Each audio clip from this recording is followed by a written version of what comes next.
Last night at around 1 a.m., my wife and small child walked to my car after a night at my bro-in-law's house.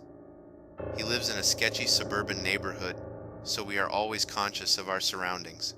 As I was getting ready to sit in the driver's seat, I noticed a young black man staring at me with determined eyes.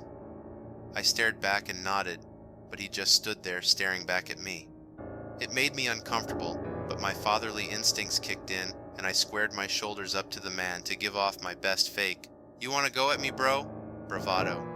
As I did, the man raised his hand and pointed at me as though to threaten me, then took off running faster than I had ever seen another person run.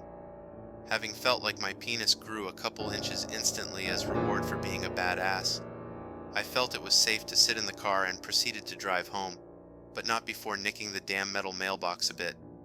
I took off anyway, thinking I'd tell them I hit it when I got home. We had to make a stop at the store for some milk, Slim Jims, of course, and other stuff. My wife went into the store while I stayed with my young daughter in the SUV. When she came back, I popped the rear trunk door so she could load the groceries. After closing it, she got back into the truck and I started to back out of the parking spot. I noticed that there were handprints on the back window. I asked her, agitatedly, why she would close the trunk door by touching the windows. She snapped back that she didn't. We both turned around and noticed that the prints looked like someone with long, thin fingers tried looking through the back window of the car and dragged their hands across the window. We inspected the other windows and noticed that the rear driver's side windows had the same dragging handprint. I called my bro-in-law immediately and let him know that the douchebag I saw across the street must have been looking into my car. I figured that would explain why he was staring at me so intensely. My bro-in-law said he would take a look out of the window and give the cops a call to patrol the area. My wife, kid, and I were all pretty exhausted, so we shut off our phones and went straight to bed. This morning, both my wife and I had over 30 missed calls, all from my bro-in-law's wife. I called her back and she was in hysterics. I figured that their cars must have gotten broken into or vandalized. Guilt immediately filled my chest. Instantly, I knew I shouldn't have stared down that guy like I did. Must have been payback, I thought to myself. Then she started rambling about something being torn to pieces. Apparently, it was her neighbor's teenage daughter. Her body was found right on the side of my bro-in-law's house, in between his house and the victim's home.